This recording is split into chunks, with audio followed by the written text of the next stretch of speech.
Eres el único que no me toca, sollozó, con la voz rota por el alcohol y la soledad.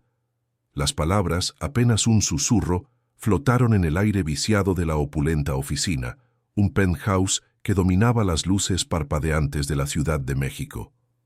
Todos quieren algo de mí. Mi dinero, mi apellido, mi poder. ¿Te doy asco? La mujer más poderosa de la ciudad, Isabela Garza, estaba descalza, su vestido de diseñador arrugado como papel de seda, y sus ojos, normalmente dos fragmentos de hielo afilado, ahora eran dos pozos de desesperación.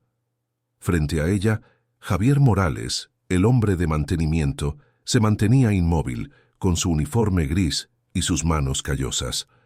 El abismo entre sus mundos nunca había sido tan evidente, y sin embargo, en ese momento, estaban a punto de descubrir que el verdadero valor no se mide en acciones de la bolsa, sino en actos de humanidad. Lo que Javier hizo a continuación, en el silencio de esa torre de cristal, no solo la cambiaría a ella para siempre, sino que sacudiría los cimientos de un imperio. Para entender cómo llegaron a ese punto, debemos retroceder. Nuestra historia comienza en la misma torre, la Torre Altus, un coloso de acero y cristal en el corazón de Santa Fe, un monumento al éxito que Javier Morales solo conocía desde abajo, de rodillas, puliendo los pisos de mármol que reflejaban una vida que no era la suya. A sus 35 años, Javier llevaba el peso del mundo sobre sus hombros. Trabajaba en el turno de noche, un fantasma que se movía por los pasillos silenciosos mientras la ciudad dormía. Cada pasada de la pulidora, cada mancha que borraba, era un segundo más lejos de su hijo, Mateo. Su hijo de 7 años era su única luz, el ancla que lo mantenía a flote en un mar de deudas y agotamiento. Un niño dulce con una risa frágil y un asma que le apretaba el pecho, con la misma fuerza con la que las facturas apretaban el bolsillo de Javier. La madre de Mateo, el amor de su vida, se había ido hacía 3 años, consumida por una enfermedad cruel que lo dejó viudo, con el corazón hecho pedazos, y una deuda médica que lo ahogaba lentamente, como una marea implacable. Su vida era un ciclo interminable de turnos dobles, llamadas de cobradores y el miedo constante, helado, de fallarle al único ser que dependía enteramente de él. Javier no soñaba con lujos, soñaba con una noche de sueño completo, con un tanque de oxígeno de repuesto, con la simple tranquilidad de saber que Mateo podría respirar sin dificultad al día siguiente. Mientras Javier luchaba en las entrañas del edificio, en la cima, en el penthouse que coronaba la torre, como una joya inalcanzable, reinaba Isabela Garza. A sus 38 años, era la CEO de Innovatec México, una de las empresas de tecnología más poderosas del país. En el mundo de los negocios, la conocían como la Dama de Hielo. Era brillante, implacable, y se movía con una elegancia fría que congelaba la sangre de rivales y subordinados.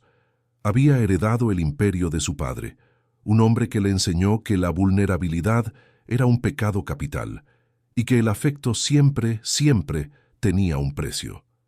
Isabela vivía en una jaula de oro. Su apartamento era una obra de arte minimalista, con vistas panorámicas que convertían la vasta Ciudad de México en un tapiz de luces a sus pies. Pero esas ventanas eran barrotes. Estaba rodeada de lujos, pero profundamente sola. Su única compañía constante era la presión de los accionistas, la memoria de un padre exigente que nunca le dijo «estoy orgulloso» y un secreto doloroso que guardaba bajo 7 llaves. Años atrás, se había permitido enamorarse. Él era un ejecutivo de la empresa, encantador y ambicioso. Cuando ella le negó una promoción que no merecía, él, en un acto de despecho, filtró sus correos personales, sacando de contexto sus palabras y humillándola públicamente, acusándola de usar su poder para manipularlo. La traición la destrozó. Desde entonces, Isabela construyó un muro impenetrable a su alrededor, convencida de que cualquier hombre que se acercara solo buscaba una llave para su fortuna o una grieta en su armadura para explotarla. Sus mundos, separados por un abismo de clase, poder y dolor, estaban destinados a chocar, y lo hicieron en una noche de tormenta.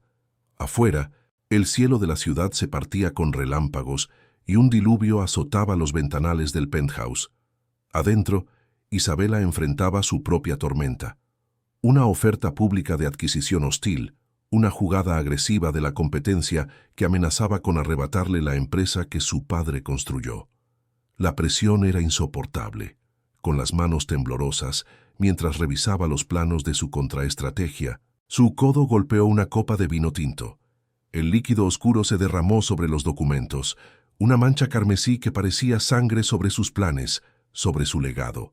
El pánico se apoderó de ella. Era tarde, casi medianoche. Desesperada, hizo lo único que se le ocurrió. Llamó a mantenimiento. No esperaba a nadie más que a un empleado anónimo, un rostro sin nombre. Quien apareció en su puerta minutos después fue Javier Morales, con su mirada serena, sus manos ásperas y una calma que la desconcertó por completo. No mostró sorpresa al ver a la legendaria Isabela Garza en ese estado de pánico. No hizo preguntas innecesarias, simplemente observó la mancha. Sin decir casi nada, con una eficiencia silenciosa, se dirigió al pequeño armario de limpieza del piso y regresó con un par de productos básicos. Con una paciencia casi artesanal, creó una mezcla improvisada y con un paño limpio comenzó a absorber la mancha con toques suaves y precisos. Isabela lo observaba, fascinada. Estaba acostumbrada a que la gente reaccionara a ella de dos maneras, con adulación servil o con miedo paralizante. Este hombre no mostraba ninguna de las dos. Solo había una tranquila competencia, una dignidad en su trabajo que era casi un reproche a su propio caos. En cuestión de minutos, la mancha casi había desaparecido, salvando los documentos. Cuando terminó, Javier simplemente asintió. «Con eso bastará, señorita. Deje que se seque bien», dijo, su voz grave y tranquila. Isabela, sacudida de su estupor, solo atinó a darle un gracias cortante, casi un reflejo condicionado para despacharlo. Él se fue tan silenciosamente como había llegado, pero la imagen de su tranquila eficiencia se quedó grabada en su mente.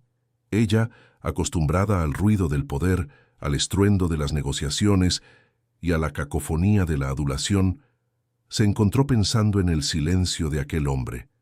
Era un silencio que no era vacío, sino lleno de una extraña paz, de una competencia que no necesitaba anunciarse.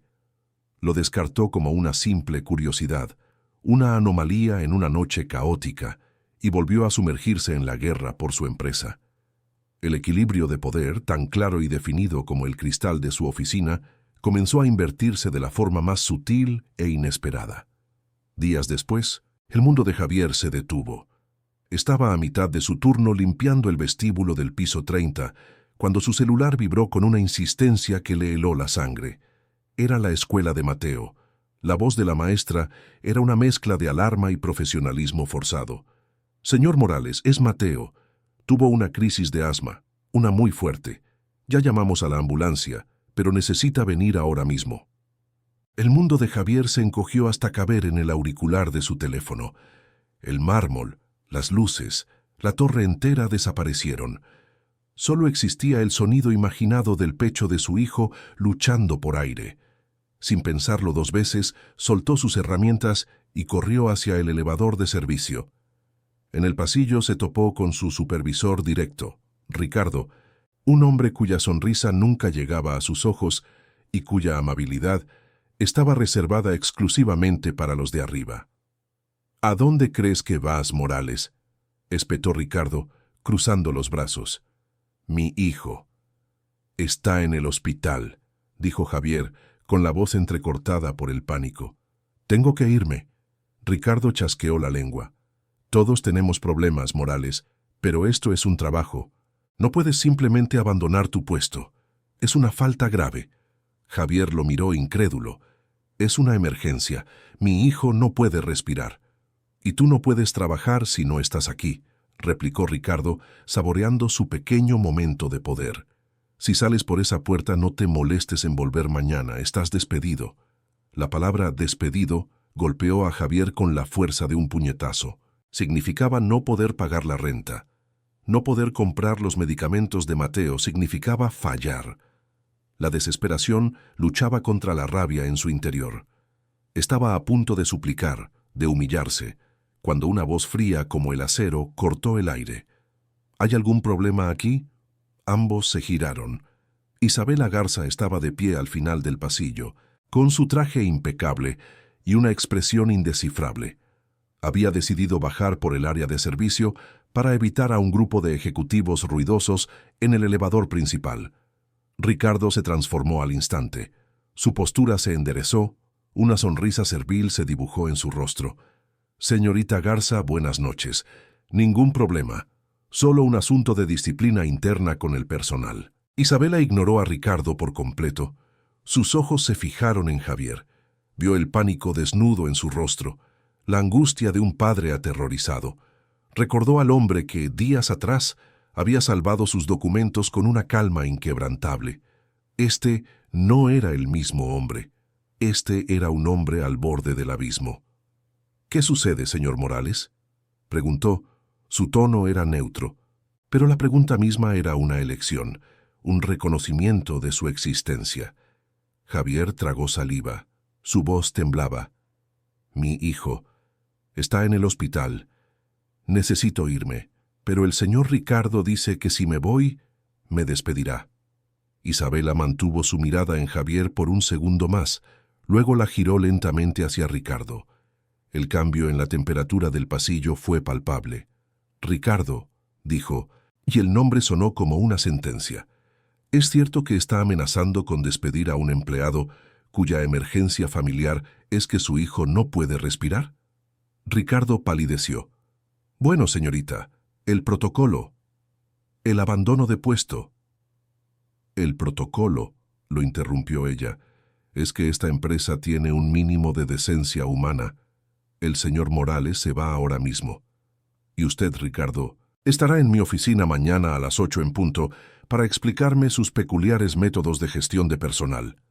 Se giró de nuevo hacia Javier. «Vaya con su hijo. Asegúrese de que esté bien. Su trabajo estará aquí cuando vuelva». Sin esperar respuesta, dio media vuelta y se marchó, dejando tras de sí un silencio atronador, un supervisor humillado y un padre que no sabía si llorar de alivio o de gratitud. Isabela se dijo a sí misma que era una decisión puramente pragmática. Perder a un empleado eficiente por la estupidez de un supervisor mediocre era un mal negocio, pero mientras caminaba hacia su auto, la imagen de la desesperación silenciosa de Javier no la abandonaba. Le había tocado una fibra que llevaba años, si no décadas, dormida. Javier pasó la noche en una silla de plástico junto a la cama de Mateo, escuchando el suave silbido del nebulizador. Cuando su hijo finalmente se durmió, con el color volviendo a sus mejillas, Javier sintió una ola de gratitud tan inmensa que casi lo ahoga. Le debía su trabajo, la capacidad de cuidar a su hijo, a esa mujer inalcanzable. ¿Cómo se agradece algo así? Sabía que el dinero o las palabras serviles no significarían nada para ella. Al día siguiente, en su hora de almuerzo, en lugar de comer, Javier se sentó en un pequeño rincón del cuarto de mantenimiento. Sacó de su mochila un pequeño trozo de madera de copal y una navaja que usaba para pequeñas reparaciones. Sus manos, ásperas y callosas por el trabajo, se movieron con una delicadeza sorprendente. Durante horas, en sus ratos libres, talló la madera dándole forma. Unos días después, Isabela llegó a su oficina antes del amanecer. Sobre su escritorio de caoba, perfectamente ordenado, había un objeto que no debería estar ahí. Era una pequeña figura de un colibrí, tallada a mano con un detalle asombroso. Sus alas estaban a medio batir, capturado en un instante de energía incansable. Debajo había una pequeña nota doblada, escrita con una letra pulcra y sencilla. La abrió. No había firma, solo 5 palabras. «Para que nunca le falte la fuerza para seguir volando». Isabela se quedó mirando la pequeña ave de madera. En su mundo de contratos multimillonarios, de joyas costosas y de regalos corporativos sin alma, este pequeño objeto anónimo se sentía como la cosa más valiosa que había tocado en años. Sabía sin la menor duda de quién venía. El gesto, tan puro, tan desinteresado, la desarmó por completo. Era un agradecimiento que no pedía nada a cambio, un reconocimiento de espíritu a espíritu. Por primera vez en mucho tiempo, Isabela Garza se sintió vulnerable, no por una amenaza, sino por un acto de bondad. Sostuvo el colibrí de madera en la palma de su mano. Era ligero, pero pesaba más que cualquier lingote de oro. Podía sentir las marcas de la navaja, el cuidado en cada curva del ala, la paciencia en el pequeño ojo tallado. Era un objeto nacido de la gratitud, no de la obligación, y eso lo cambiaba todo. El muro que había construido a su alrededor no tenía defensas contra algo tan simple y tan honesto. Mientras tanto, en los pisos inferiores, el conflicto de Javier crecía con cada turno. La gratitud que sentía hacia Isabela era una marea cálida, pero venía mezclada con una corriente helada de vergüenza. Cada vez que pulía un piso de mármol y veía su propio reflejo cansado, se sentía como un intruso.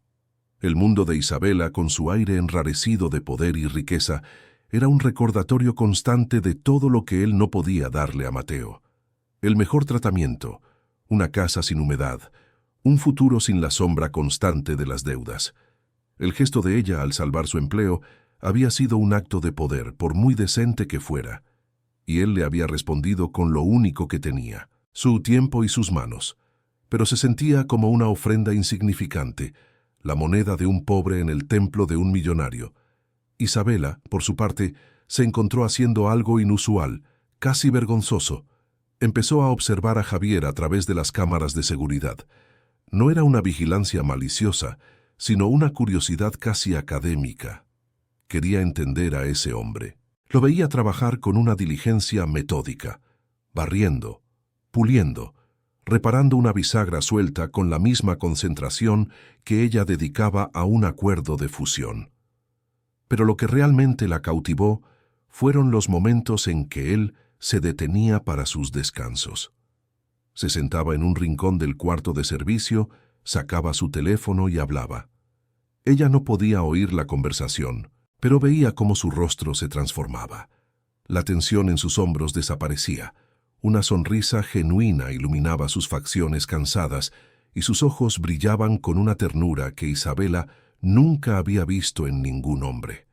Sabía que estaba hablando con Mateo. Era un hombre íntegro, un hombre cuya riqueza no estaba en su cuenta bancaria, sino en su corazón. Y esa fortaleza, silenciosa y sin pretensiones, la fascinaba y la confundía a partes iguales. La tensión entre sus mundos y dentro de ellos mismos culminó en la noche de la gala anual de Innovatec. El gran salón del hotel más lujoso de la ciudad bullía de energía. Hombres en smoking y mujeres con vestidos de alta costura brindaban con champán, sus risas resonando bajo los candelabros de cristal. Celebraban un año de ganancias récord, un triunfo orquestado por la mujer que en ese momento no estaba allí. Mientras todos celebraban su éxito, Isabela estaba escondida en su oficina, en el silencio del penthouse. El mundo se había derrumbado bajo sus pies. Horas antes, había recibido la confirmación definitiva. Su mentor, Alejandro Vargas, el hombre que se sentó a su lado en el consejo, que la guió tras la muerte de su padre, la había traicionado. Una serie de correos encriptados probaban que había estado filtrando información estratégica a la competencia, la misma que intentaba la OPA hostil. La traición no era solo profesional, era personal, visceral. Le arrancaba el último vestigio de confianza en la humanidad que le quedaba. Sola y rota, hizo lo único que su padre le enseñó a hacer con el dolor, ahogarlo. Se sirvió un whisky, luego otro y otro más. Los contornos de su lujosa oficina, normalmente un símbolo de su poder, comenzaron a volverse borrosos. Las luces de la ciudad a través del ventanal se convirtieron en manchas de fuego sin sentido. Javier estaba en su última ronda de la noche. El eco de la música de la gala llegaba débilmente hasta el piso ejecutivo. Se suponía que todo debía estar vacío, pero al pasar por la oficina del aseo, notó que la pesada puerta de caoba estaba entreabierta. Una delgada línea de luz se derramaba en el pasillo oscuro, y entonces lo escuchó. Un sonido casi imperceptible, un sollozo ahogado, el sonido de una armadura haciéndose añicos. El protocolo dictaba que debía seguir de largo, reportarlo a seguridad y no involucrarse. Pero su instinto, el mismo que lo hizo correr hacia el hospital por su hijo, lo impulsó a acercarse. Tocó suavemente la puerta. No hubo respuesta. Preocupado, la empujó un poco más. La escena lo dejó helado. Isabela Garza, la dama de hielo, estaba allí, pero era una versión de ella que nadie conocía. Estaba descalza, su elegante vestido de seda arrugado. Su maquillaje perfecto estaba ligeramente corrido y su mirada, normalmente tan afilada y controladora, estaba perdida en el vaso de whisky que sostenía con una mano temblorosa. Al verlo, su coraza se hizo añicos por completo. Toda su soledad, su cinismo y el dolor de años de traiciones se derramaron en una confesión ebria y dolorosa. «Todos quieren algo de mí», lloró con la voz rota. «Mi dinero, mi apellido, mi poder. Quieren usarme, poseerme, romperme un pedazo para ellos». Levantó la vista hacia él, sus ojos buscando los suyos en la penumbra. «Pero tú eres el único que no me toca. ¿Te doy asco?» La pregunta quedó suspendida en el aire, cargada de una vulnerabilidad tan cruda que era casi insoportable. Cualquier otro hombre podría haber visto una oportunidad, o podría haberse sentido intimidado y huir. Pero Javier no era cualquier otro hombre. Lo que hizo a continuación la sorprendió a ella y habría chocado a cualquiera que hubiera presenciado la escena. No hubo un movimiento torpe, ni un intento de aprovecharse, ni una pizca de miedo. Con una delicadeza que contradecía por completo sus manos ásperas y callosas, él se acercó lentamente. No dijo nada. Simplemente extendió la mano, tomó con suavidad el vaso de whisky de los dedos de ella y lo colocó en la mesa, lejos de su alcance. Luego, se giró hacia el pequeño refrigerador de la oficina, sacó una botella de agua y se la ofreció. «Señorita Garza», dijo. Su voz era suave pero increíblemente firme, anclándola en la realidad. «Usted no me da asco. Usted me parece una persona que está sufriendo». Hizo una pausa, permitiendo que sus palabras penetraran la niebla del alcohol. «Permítame acompañarla a su auto. Lo más importante ahora es que llegue a casa segura». En ese acto de puro y simple respeto humano, en esa decisión de proteger su dignidad, cuando ella misma estaba dispuesta a perderla, Javier derribó el muro que Isabela había tardado años en construir. Ella no respondió. Simplemente lo miró, y por primera vez, sus ojos no analizaron, no calcularon, no juzgaron. Solo vieron. Vio a un hombre que no quería nada de ella, que en su momento más bajo le ofrecía no un hombro para llorar, sino un ancla para no ahogarse. Las lágrimas que antes eran de autocompasión, ahora se transformaron en algo distinto, algo que no sabía nombrar. Asintió lentamente, un movimiento casi imperceptible. El viaje en el elevador privado fue un universo de silencio. Isabela se apoyó contra la fría pared de acero, consciente de su propio desaliño, del olor a whisky en su aliento. Javier se mantuvo a una distancia respetuosa. Su presencia era una roca silenciosa en medio de su tormenta interna. No la miraba con lástima, sino con una calma que era casi un bálsamo. Cuando las puertas se abrieron en el estacionamiento subterráneo, la condujo hasta su sedán de lujo, un auto que valía más de lo que él ganaría en una década. Abrió la puerta del pasajero para ella. Antes de entrar, ella se detuvo y lo miró. «Gracias, Javier», susurró, y la palabra sonó extraña en sus propios labios, cargada de un peso que un simple agradecimiento no podía contener. Él solo asintió, cerró la puerta con suavidad y esperó a que el chófer, alertado por seguridad, llegara y se pusiera al volante. Javier no se fue hasta que las luces traseras del auto desaparecieron en la oscuridad de la rampa de salida. A la mañana siguiente, Isabela despertó con una resaca que era tanto física como emocional. La mortificación la golpeó primero. Se había desmoronado frente a un empleado. Había mostrado la clase de debilidad que su padre le había enseñado a despreciar. Pero debajo de la vergüenza había algo más, una profunda, innegable conmoción. El recuerdo de la firmeza gentil de Javier, de su respeto incondicional, era un faro en la niebla de su memoria.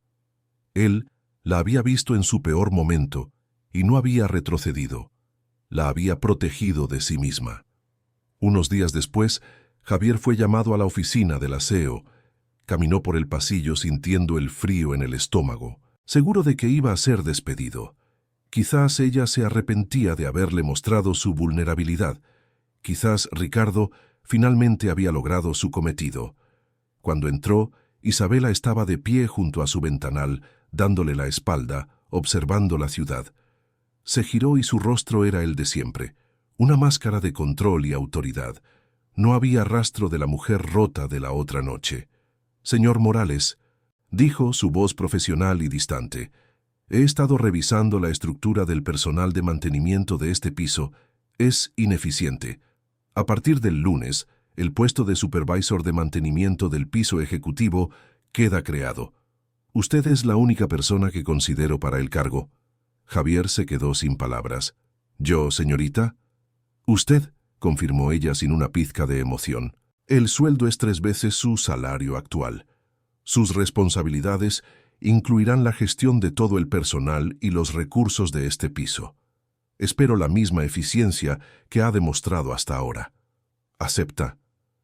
El aire pareció escaparse de los pulmones de Javier. 3 veces su salario. Era más que un respiro, era aire puro. Era la diferencia entre sobrevivir y vivir. Era el mejor tratamiento para Mateo. Era pagar sus deudas. Era dormir una noche entera sin el monstruo del dinero sentado en su pecho. «¿Por qué yo?», logró preguntar, la duda mezclada con una gratitud abrumadora. Isabela lo miró fijamente. «Porque usted no solo limpia las manchas, señor Morales.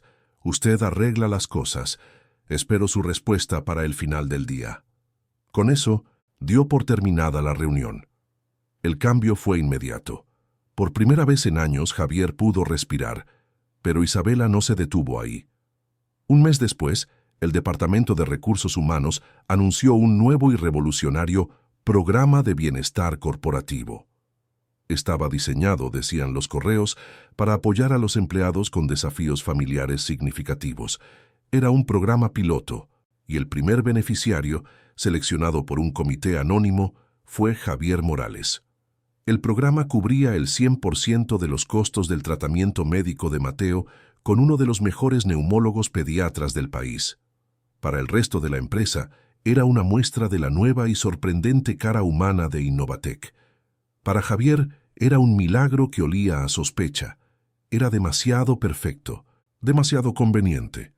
La gratitud inicial comenzó a mezclarse con una inquietud. No creía en los comités anónimos. Una tarde, mientras coordinaba una reparación en el área de sistemas, vio un documento en la pantalla de una computadora de RRHH que no debía ver. El borrador original de la propuesta del programa. Llevaba una sola firma de aprobación en la parte superior. I. Garza. La revelación lo golpeó como un insulto.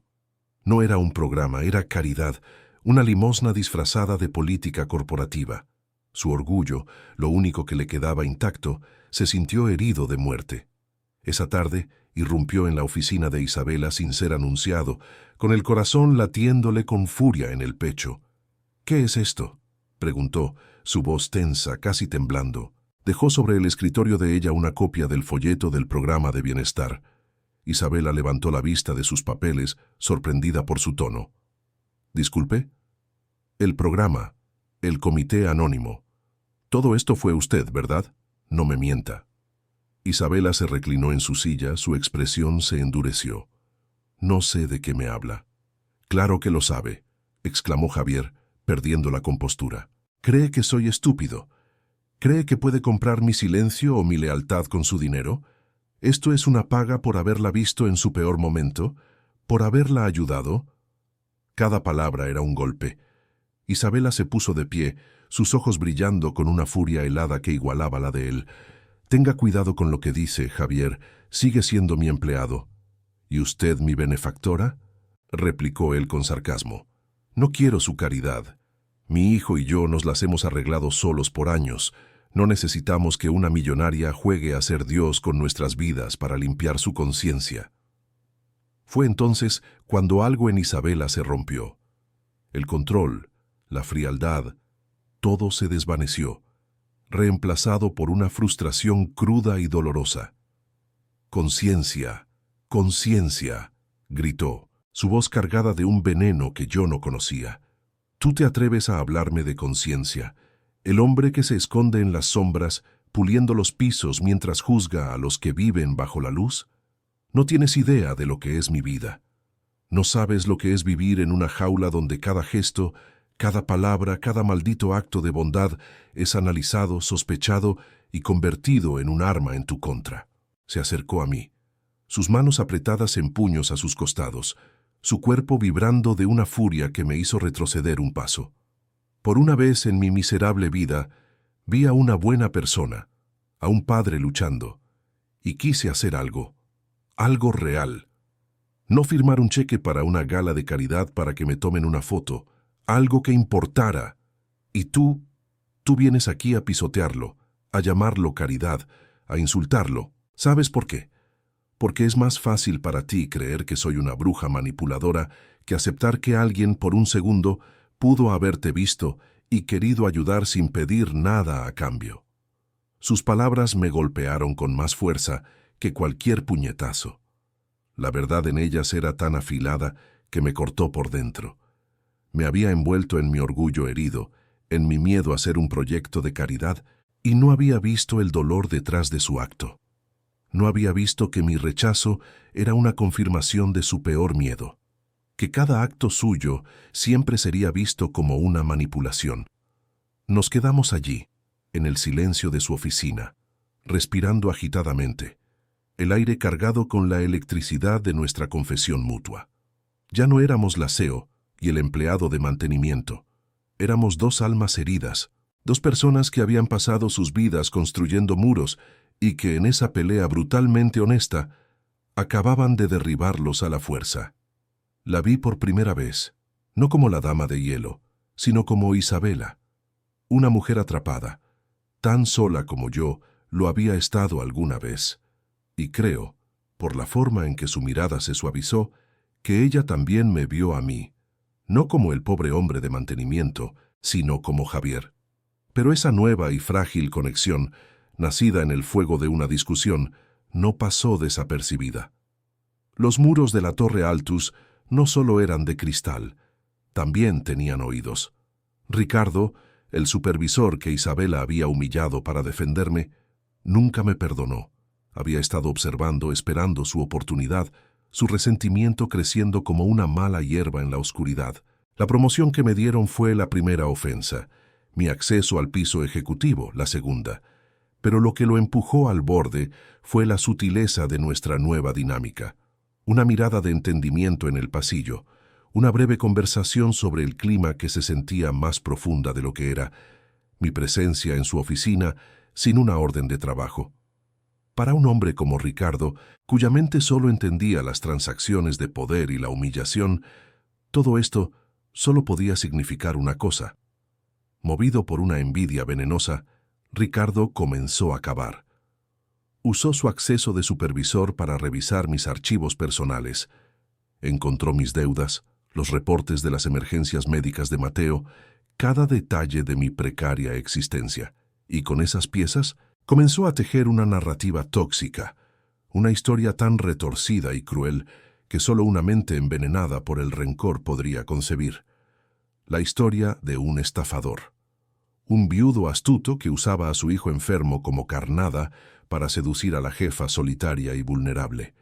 Un trepador social que se había abierto paso hasta el penthouse, no con una pulidora, sino con una historia lacrimógena. No se detuvo ahí. Sabía que una simple calumnia interna no sería suficiente para derribarnos. Necesitaba un arma más grande, y la encontró en los archivos digitales de la empresa, en los viejos rumores sobre Isabela. Desenterró los detalles del viejo escándalo, el del ejecutivo que la había humillado públicamente. Conectó los puntos con una lógica perversa. La poderosa CEO, emocionalmente dañada y vulnerable a la atención masculina, había caído de nuevo en la trampa, esta vez con un hombre de un nivel aún más bajo. Con su historia completa, Ricardo hizo su jugada. De forma anónima, filtró todo a la empresa rival. la misma que estaba detrás de la OPA hostil. No solo les dio la historia, les dio munición. La narrativa que les entregó era devastadora. Isabela Garza, la CEO de Innovatec, no solo era emocionalmente inestable, sino que su juicio estaba comprometido por una relación inapropiada con un empleado de bajo nivel, un hombre con deudas desesperadas que ahora tenía acceso a la información más sensible de la compañía. La implicación era clara. Javier Morales era un espía corporativo y ella era su cómplice, ya fuera por estupidez o por despecho. El ataque fue un misil nuclear. En menos de 24 horas, la historia explotó en los blogs financieros y en las columnas de chismes corporativos. Las acciones de Innovatec se desplomaron. El Consejo de Administración, ya nervioso por la OPA, entró en pánico. La traición del mentor de Isabela, Alejandro Vargas, había sembrado la desconfianza, y esta nueva crisis era la tormenta perfecta. Me enteré de la peor manera posible. 2 guardias de seguridad, hombres con los que había compartido café en las madrugadas, me interceptaron al final de mi turno. Me entregaron una carta. Suspensión inmediata, con goce de sueldo, pendiente de una investigación por espionaje corporativo. Mi pase de acceso fue desactivado frente a mis ojos. Mientras me escoltaban fuera del edificio como a un criminal, vi a Ricardo observando desde la distancia, una sonrisa de triunfo apenas disimulada en su rostro. El golpe final llegó en forma de una llamada de un abogado de la empresa, un hombre con voz de hielo que me informó que, dadas las circunstancias agravantes, se iniciaría un proceso para revisar mi idoneidad como tutor, lo que podría costarme la custodia de Mateo. El mundo se me vino encima. Me habían quitado mi trabajo, mi dignidad, y ahora amenazaban con quitarme a mi hijo. Todo por un acto de bondad, por una conexión humana que apenas empezaba a florecer. Mientras tanto, en el penthouse, Isabela enfrentaba su propio pelotón de fusilamiento. El consejo convocó una reunión de emergencia. La citaron no como su CEO, sino como una acusada. La sala de juntas, el epicentro de su poder, se había transformado en un tribunal. Los rostros de los miembros del consejo eran máscaras de hostilidad y pánico. Alejandro Vargas, su antiguo mentor y el Judas de esta historia, tomó la palabra. Su voz, usualmente paternal, ahora goteaba un veneno condescendiente. Isabela, entendemos que la presión ha sido inmensa, pero esta imprudencia pone en jaque a toda la compañía. Un empleado de mantenimiento, un hombre endeudado hasta el cuello, con acceso al piso ejecutivo. La narrativa es insostenible. El mercado nos está castigando. Debes negar todo, destituirlo y tomar una licencia. Es la única forma de salvar Innovatec. Todos esperaban que ella se quebrara, que sacrificara al peón para salvar a la reina, que negara a Javier, que lo arrojara a los lobos para proteger su trono. Le ofrecían una salida, humillante pero segura. En el silencio tenso de la sala, todos los ojos estaban fijos en ella. Isabela se puso de pie lentamente. No había furia en su rostro ni pánico. Había una calma aterradora, una claridad que helaba la sangre. Miró a cada miembro del consejo uno por uno, dejando que su silencio pesara sobre ellos. «Gracias por su consejo, Alejandro», dijo. Su voz era suave, pero resonaba con un poder inquebrantable. «Tienen razón en una cosa. La narrativa es importante». Hizo una pausa y luego continuó. «Pero la narrativa que ustedes han comprado es una mentira». Un murmullo recorrió la sala. «No voy a negar al señor Javier Morales», afirmó, su voz ganando fuerza. «Por el contrario, voy a hablar de él. Este hombre, al que ustedes desprecian por ser pobre, al que ven como un simple estafador, me ha enseñado más sobre lealtad, integridad y decencia humana que muchos de los presentes en esta sala». Señaló hacia la pantalla al final de la mesa. «Lo que ven aquí no es una historia de seducción, sino de envidia». En la pantalla aparecieron correos electrónicos, registros de llamadas y transferencias bancarias. Ricardo, el supervisor resentido, no actuó solo. Aquí están las pruebas de sus comunicaciones con la competencia. Y aquí, cambió la imagen, están las pruebas de sus comunicaciones con alguien en esta misma sala. El rostro de Alejandro Vargas se descompuso. En la pantalla, un correo suyo a Ricardo era inequívoco. Necesitamos algo que la destruya por completo. Usa al conserje. La hará parecer débil y estúpida. Isabela continuó. Su voz ahora era como el filo de una navaja. El señor Morales no fue un peón en mi juego. Fue el peón en el de ustedes. Lo usaron para crear una crisis de confianza, para forzar mi salida y vender la compañía por partes a nuestros rivales. La traición no fue mía, fue suya. Se giró hacia el resto del consejo. Este escándalo no me ha debilitado, me ha abierto los ojos. Me recordó que esta empresa debía tratarse de construir, no solo de acumular.